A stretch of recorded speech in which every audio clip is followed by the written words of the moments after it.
All right. I have the Microsoft Excel open.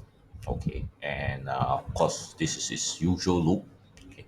But what we would like to do today is we want to insert header and footer.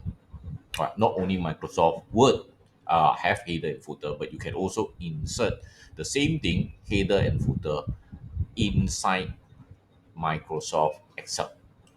Right. And it will look like this. Okay. Right. So you have your header portion. And if you want to go to the footer, well, here over here, then you will be at the footer portion. All right. So you can navigate using these two, and you can insert different things in your header and footer.